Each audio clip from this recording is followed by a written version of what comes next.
So thanks everyone for joining us today for Building Inclusive Groups. My name is Lori Saltveit, and I'm a training associate, senior training associate at Indivisible, and I'm in the West here. I'll be running the slides today, and I'm joined here today with my wonderful fellow senior trainers at Indivisible, Raquel and Nora. We're going to focus on how to bring racial equity and inclusion to all the work that you're doing around organizing. And with that, I'll turn it over to them. Thank you. Thank you so much, Lori, and hello, everybody. Thank you so much for joining us today, and I'm glad that we could all be here. My name is Raquel Jackson-Stone.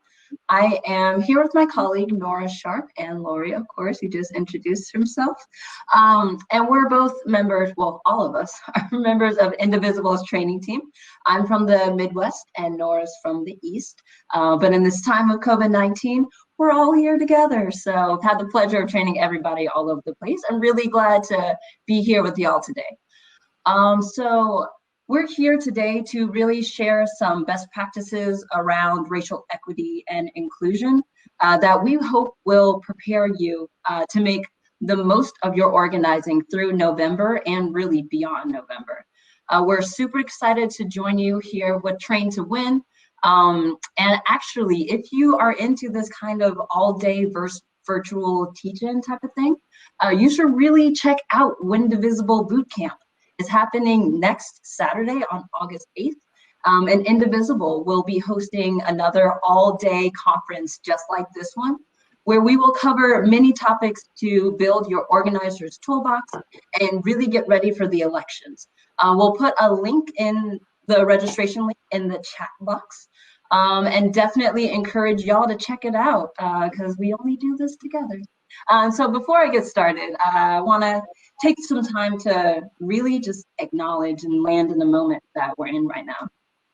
Even during this global pandemic, we're witnessing protests from small towns to major cities across the nation in honor of George Floyd, Breonna Taylor, Rayshard Brooks, Tony McDade, Dominique Remy Falls, Ryan Milton, Ahmaud Arbery, and many, many others. We really thank everyone here today who has taken action and participated in the uprising against police violence and white supremacist systems, and particularly those who have been following the lead of Black organizations and advancing their needs, their policy suggestions, and supporting their community in invisible ways.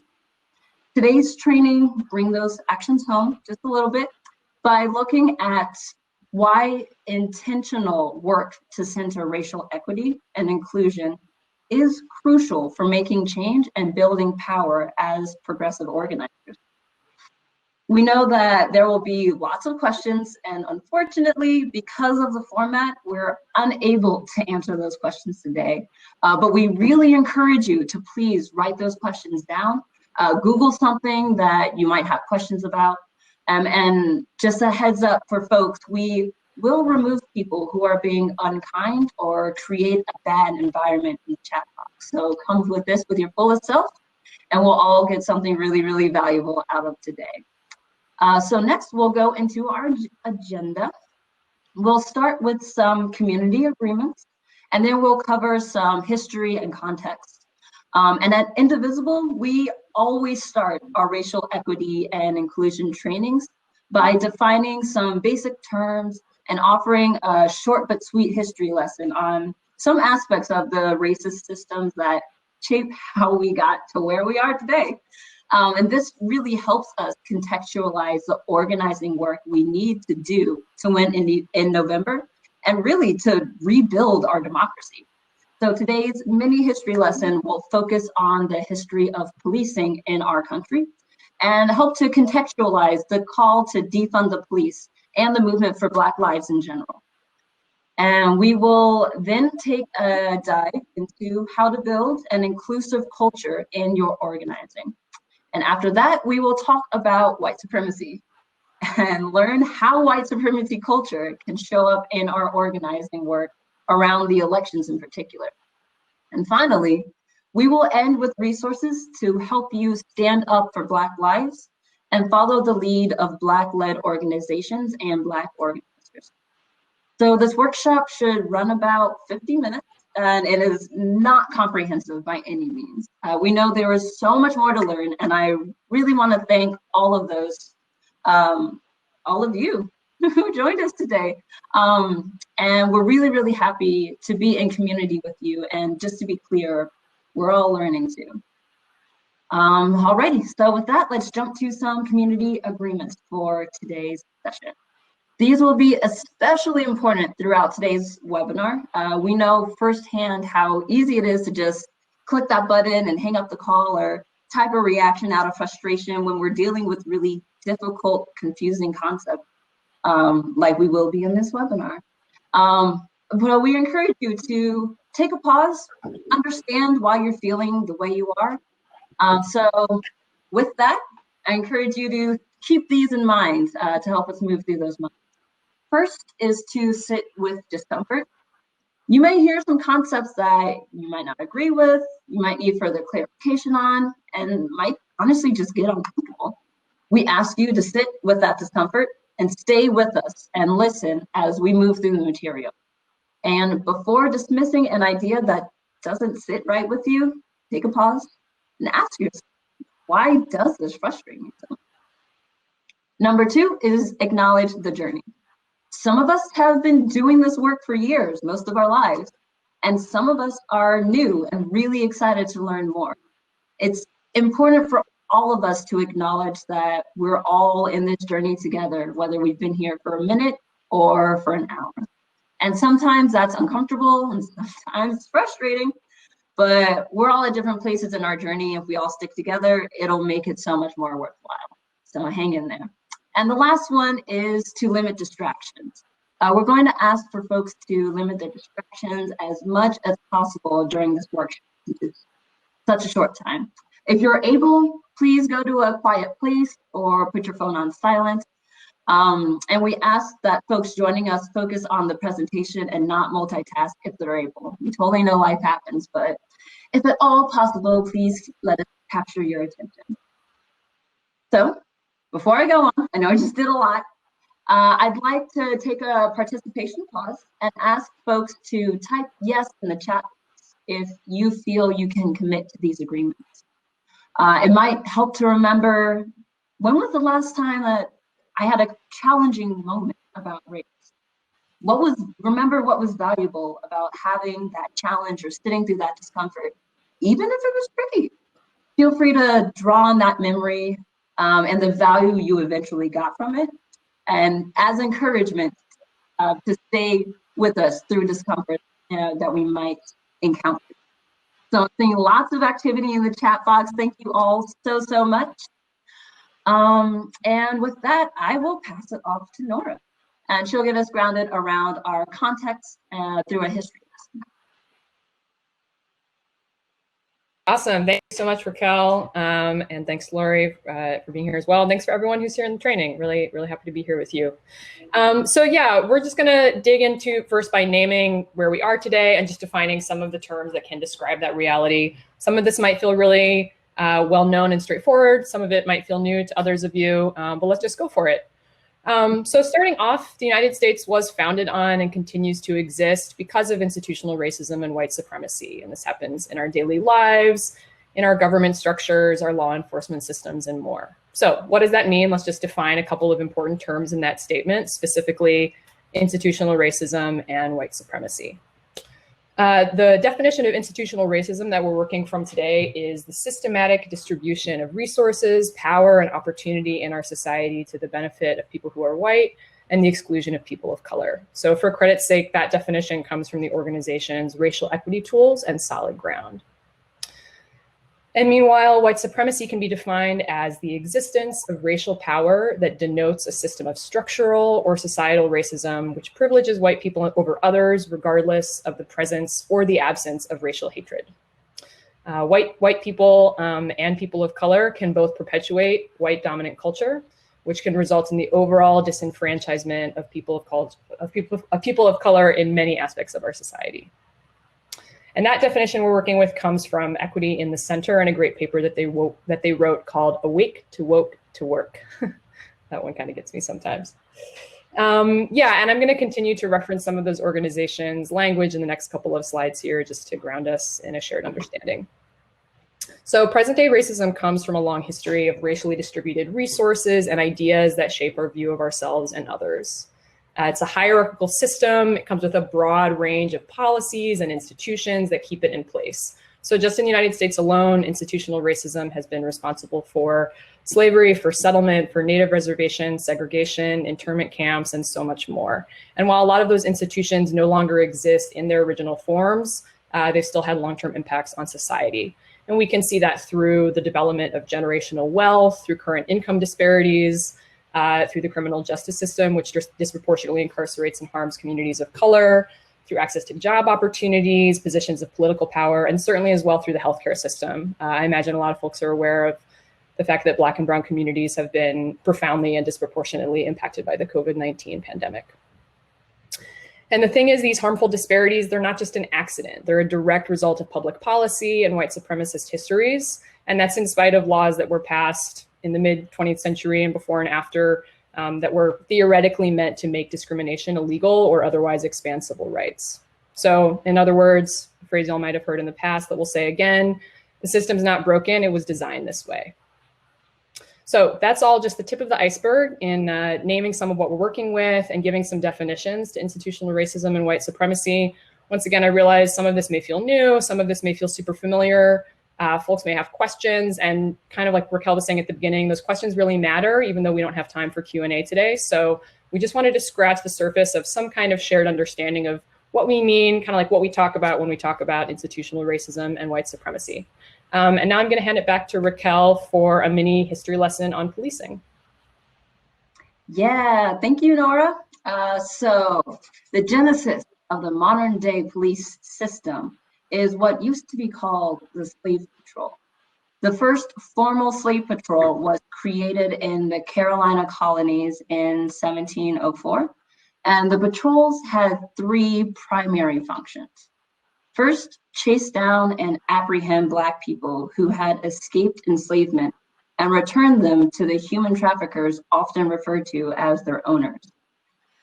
Provide a form of organized terror to deter slave revolts, and maintain discipline on the plantations themselves.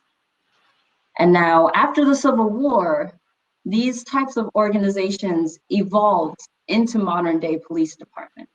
And their main role, particularly in the South, was to control formerly enslaved Black people who were often now laborers working in agriculture. Eventually, these same patrols turned police also enforced the Jim Crow segregation laws of the late 19th and early 20th century. Meanwhile, the prison and jail system that police forces supported themselves became a continued system of slave labor that is literally still operating today. Incarcerated people are put to work for little or no pay. And side note, if you want to learn more about this history specifically, I strongly recommend watching the documentary 13th by Ava DuVernay. I'll never say that name right, but it's on Netflix. It's fantastic. And it really brings light to what we're talking about, because modern police forces across the US emerged as a response to a generalized notion of disorder. But that definition of disorder depended heavily on individual cities and towns and on the social political influences in those places, none of which necessarily had anything to do with serving, protecting, or generally supporting justice. We can see the modern day results of this history in the case of Ahmaud Arbery, who was killed by one former police officer and whose case was likely not pursued until the release of a video because of the values and the histories that were at home at the local police precinct. That was a lot. I just want to take a moment to acknowledge anyone on the call right now who may have been harmed by the criminal justice system or by police. I know these details can be intense and really triggering to hear and might rehash some stuff. So I really want to honor anyone who found that last section hard to be present for. And my hope is that our work today moves us a few notches closer to repair and understanding what that is.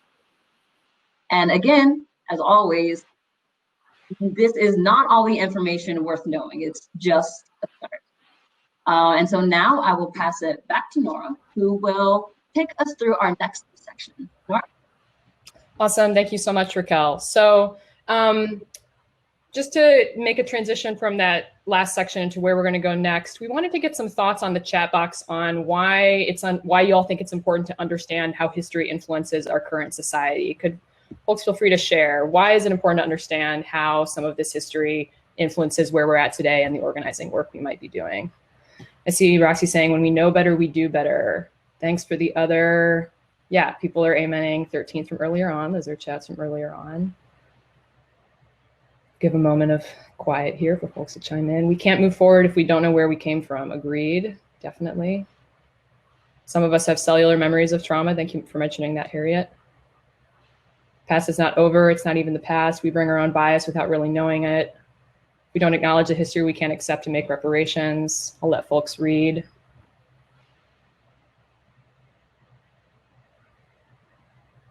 Great. Thank you all for chiming in. And other folks, if you have other thoughts that come up later, feel free to throw those in the box. It's helpful to just kind of have that resonance in the chat as we keep going.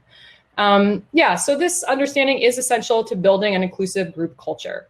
The only way we're going to save our democracy is together, and people don't want to be around if they're not going to have a good experience, or worst of all, if they get hurt when they're joining an organization or a campaign because of the culture of the group. So when we're working at Indivisible, we train groups to build inclusive group culture through a multi-step process, and we kind of break it down in a really clear way, not because it's simple, but just so that we can have this clear, concrete sense of how to go about developing inclusion as an ongoing practice. So we're going to lay out just a couple of those steps right now. We're not by any means going to be able to cover all of them today, but we're going to take a couple of them as starting nuggets for building inclusive group culture. So the first step, as we name it in our process, is to build a culture of learning, whereby everybody in the group, especially those with relative privilege, believe that ongoing education is necessary and valuable. Step 2 is to understand the dominant culture of your group and how white supremacy culture might be showing up in your group practices. Step 3 is to make it everyone's responsibility to honor, acknowledge, and work towards changing group culture for the better. And then moving forward, step 4 is to name race equity as a strategic imperative for your group. And finally, step 5 is to build relationships with people doing the work outside of your group or outside of your immediate community. So today we're focusing largely on those first 2 steps, building a culture of learning. And then second, understanding dominant and often in many cases, white supremacy culture. So that's what we're gonna be looking at next. And for the kind of the third element of that about making everyone's responsibility, that's kind of baked in with a lot of what we're doing today, and we'll mention it again at the end here. We also already spent a lot of time on step 1, building a culture of learning through looking at definitions and history that can contextualize us. And we're gonna do a little bit more time on definitions right now, just to make sure that everyone here is starting from the same place or has some sort of shared understanding of terms. Okay, so we're going to talk about the concept of white supremacy culture, which is the systemic institutionalized centering of whiteness. So white supremacy culture can be understood as an array of norms and standards that not only perpetuate themselves consciously and subconsciously, but that can cause harm because they elevate and consolidate power around those who are most successful at following those norms. So it's kind of like the mental or the attitude parallel to some of those policies and institutions that we described earlier. So it's really important for all of us to understand what white supremacy culture looks like, because it's the dominant culture that we're operating in the United States overall. I know it can be shocking to think about that, but sit with that discomfort if it feels that way. If we understand the elements of white supremacy culture and how it impacts our daily lives, it's going to make it easier to stop it, undo it, and change our democracy, save our democracy, I should say. And here the language and definitions and some of the next framework we're using comes from the organization Dismantling Racism. They're also known as DR Works, and their work done in collaboration with a lot of anti-racist organizers over time. And we'll make sure to throw just a basic link in the chat box eventually for resources you can follow up with. Dismantling Racism developed a list of characteristics of white supremacy culture that are really common in organizations, communities, workplaces, all kinds of spaces.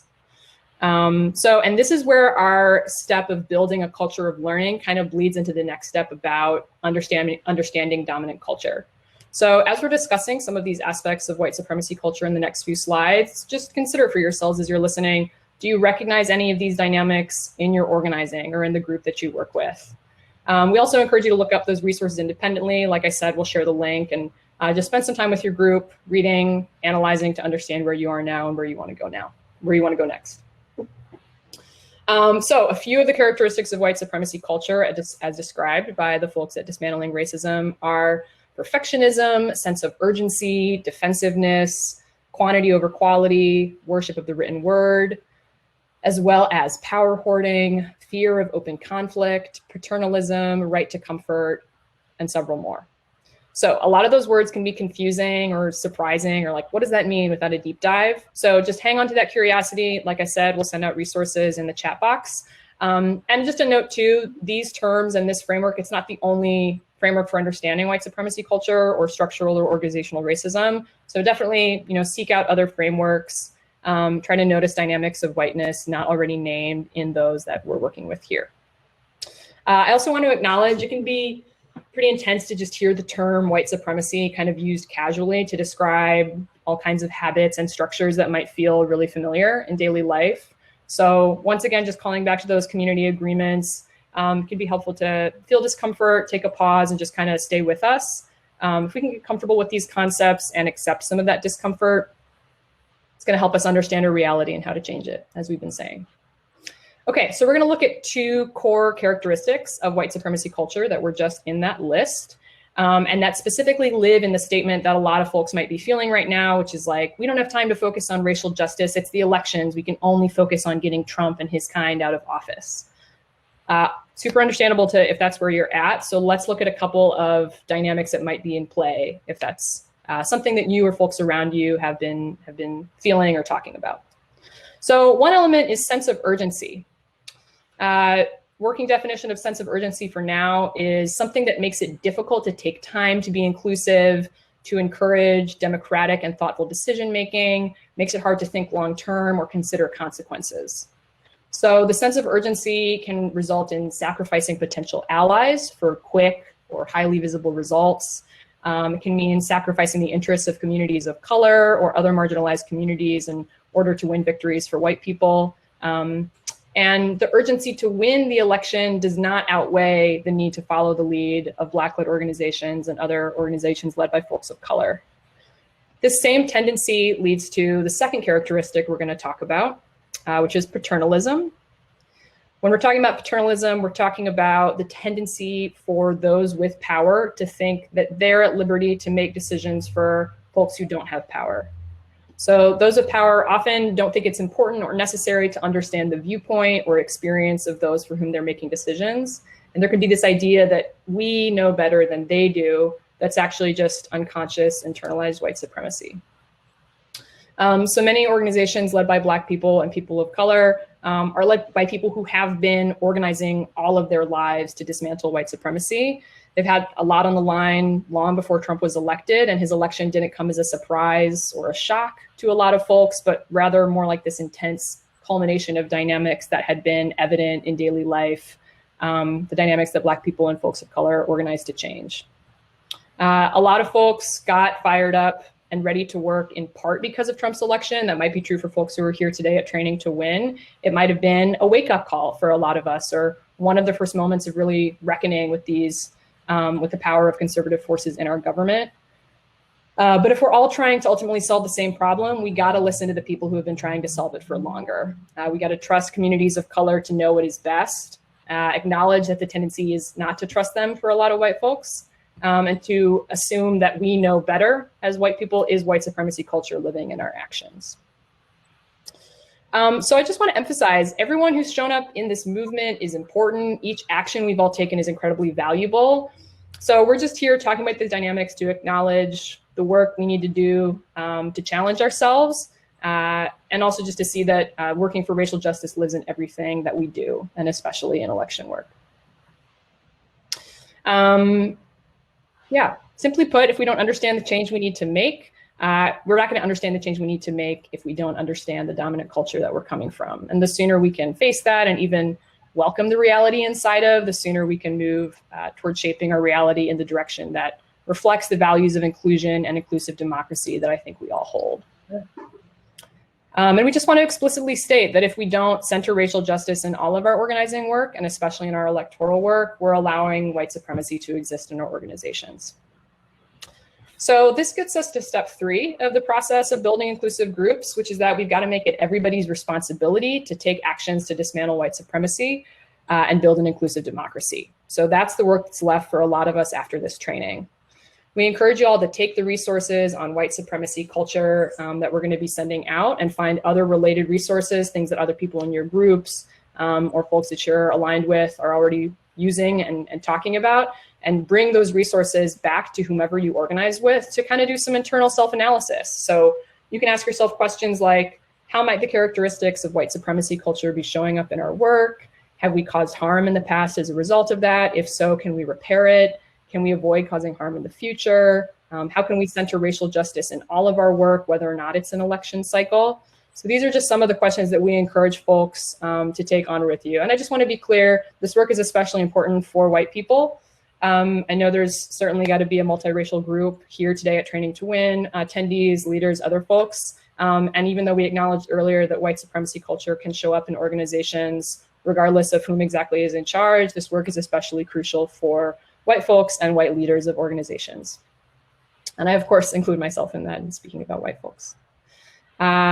Great. Yeah, so once again, the tools we're offering today are just one framework for what we're talking about. And I'm going to hand it back to Raquel now to walk us through some resources and some best practices, not just for that kind of internal self-assessment and internal work, but action. And specifically, Raquel's going to talk about how you can follow the lead of Black-led organizations and organizations led by Indigenous folks and other people of color. That work can really be a step in making it your whole group's responsibility to adopt and develop inclusive group practices. Thank you so much, Nora. Absolutely, yes, this is the meat of what we're working on. And to be clear, even as a Black woman myself, I'm still working to unlearn white supremacy because I learned to be successful under it. So this is a constant practice for everybody. And the more you lean into it, the more rich it will become and the more fun you'll have. There's so many things that are out there. So in this final portion, we're going to cover some recommendations and best practices for another component of anti-racist organizing, which we've named a lot, but it is following the lead of Black-led organizations, also organizations led by Indigenous groups and other people of color. This section is mostly relevant to folks today who are here today who are white, or whose organizations have significant white leadership and white membership. Got to do the work within our own community to make sure that we're showing up the way we need to for our democracy. So a brief note on how we'll be talking about race in this section. And we are really emphasizing the lead of Black and Indigenous organizations in the US right now, because of the specific relationship that Black and Indigenous folks have had to colonialism and slavery and policing and the history of this country. And because of the continual violence from police, prisons, law enforcement, underserved, like under-resourced hospitals and schools and other state sanctioned systems that disproportionately harm Black and Indigenous people. At the same time, we hope everyone can keep an expansive consideration of the wide-ranging experiences of all non-white people of color and the relevance of listening and following the voices of Asian, Latinx, Arab, and people and organizations of other races and experiences as well. In general, it's a good idea to learn about and work against whatever specific harms whichever specific harms systemic racism is causing where you live. For example, we know a lot of progressive folks in the Southwest have worked extensively with the efforts to hashtag close the camps, and otherwise fight ICE and CBP. Oh, man, I'm tripping over my words today. So find out what's going on where you are and work on that. So let's talk about some step-by-step processes for doing this work and finding out what's going on. So first is to widen your feed, to expand your knowledge base, and honestly, your empathy. It might seem like social media and email inboxes don't matter that much, but if the voices you read and hear on social media don't include many people of color, inclusive or Black, Indigenous people, or if most of the organizations whose email lists you are already on are largely white, it's likely you won't be learning about the diverse kinds of work led by organizations of color, which means you won't know how to support the work led by it. So look up BIPOC, B-I-P-O-C.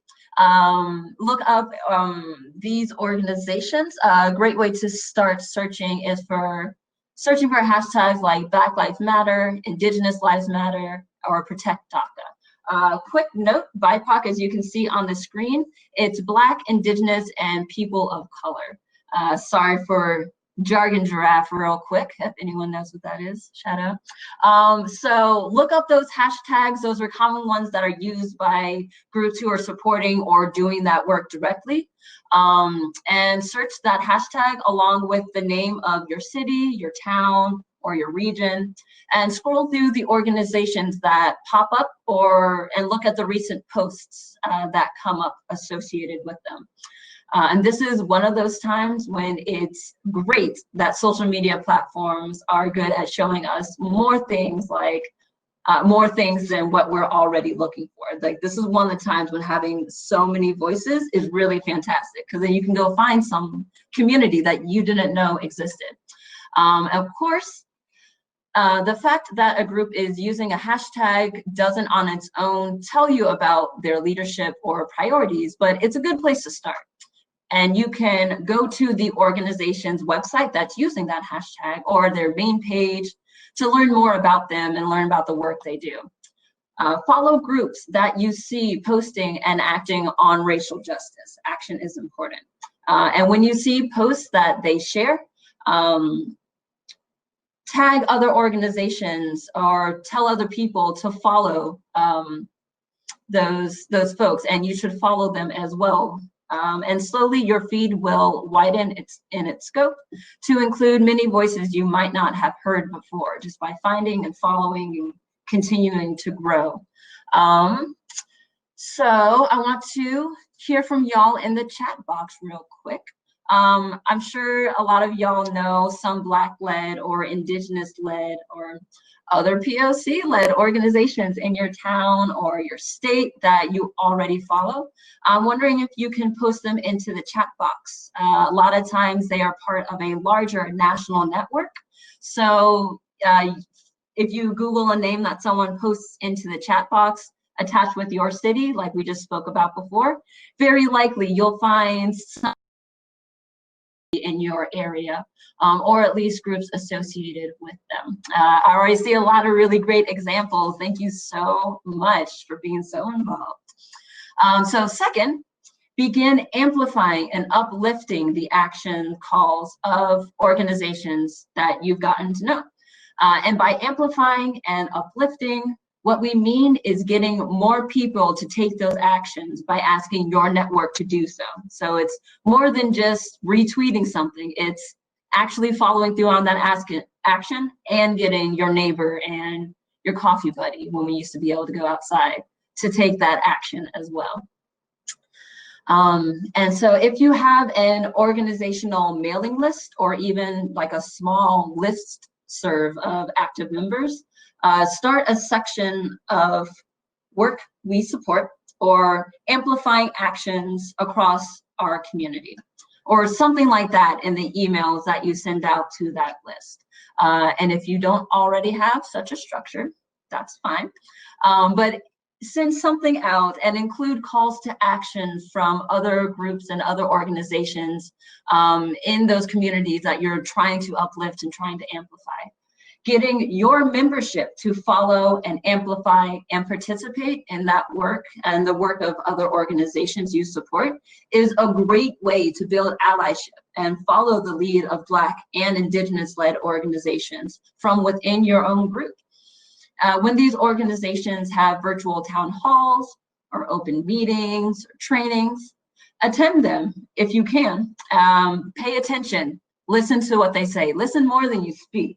Uplift their calls, showing up constantly and quietly. That invisible work is really important. And you can start to build a relationship over time by showing up consistently in that way.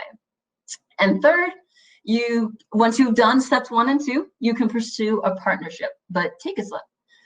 We had to keep the summary text for this one a little less concise, but after building a practice of listening, following, amplifying, and generally showing on your own time for other organizations' work, showing up on your own time, you may be in a position to work more formally and to partner with local organizations who center racial justice work.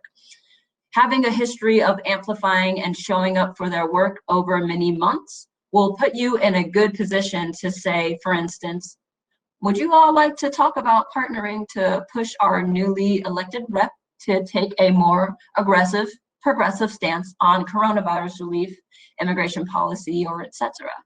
If you try to make that ask before you build the relationship, oftentimes it just falls flat. So we all gotta work together. Building partnerships across difference in a way that is truly supportive rather than tokenizing can be complex. And we don't have time to go all the way into that step-by-step process today. Again, resources abound, Google. But a few best practices to keep in mind. One is to take it slow. Don't just reach out to an organization very different from yours, asking them to work on what you're working on. If you haven't taken at least several months to get to know their work or taken any actions on their work. 2, consider what you are offering or have already offered if you are asking something from them. If you want them to support your congressional advocacy work by making calls or writing letters, what can you offer that supports their work? 3, expect feedback and receive it with grace. Feedback is a gift. If an organization rejects a proposal for partnership, or if at some point in the process of working together, you offend someone or receive feedback about some aspect of your work or communication, apologize, acknowledge the mistake without getting defensive, and move forward. As we've suggested in the last few slides, it's great to get hyper-local with this process. And that said, if you don't know where else to start, you can try looking up your local chapter of NAACP, or following a national organization like United We Dream can also be a pretty good starting place. Or even Sunrise Movement. I'm pretty sure they're in different parts of the training today.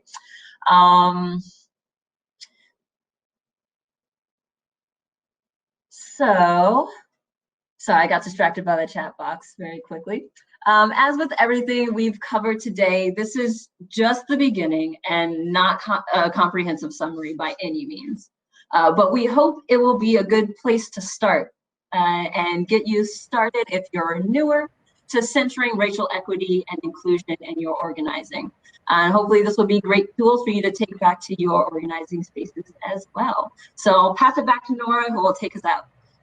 Okay, awesome. Thank you so much, Raquel, for that section. And thank you once again, everybody who's here. We hope you learned something. We hope you'll take action to follow the lead of Black organizations and other organizations led by folks of color, and to just center racial justice and equity in your election organizing and everything else you're doing after November and beyond. So we're going to throw a couple of quick links in the chat box here. Give me one moment. So I think it might have already been posted, but that's a link to the characteristics of white supremacy culture framework that might be really useful for examining your group practices, depending on what your group is like. I think the link to our Indivisible bootcamp, if you wanted to just get some other learning, was already given earlier. And then also now on the screen, we have a list of just a couple of recommendations. These are some articles, also some books. I think one mentioned already in the chat for further resources. And, as always, if you feel like, where do I start? Just pick one thing and go there and continue your own Googling and searching on your own. So thank you so much again for coming. Boom, 12:59 on the dot here. So be safe, wear your mask, social distance. Thank you for your work. Drink lots of water. And let's win this thing in November and keep moving forward beyond that to an equitable world. Thank you all.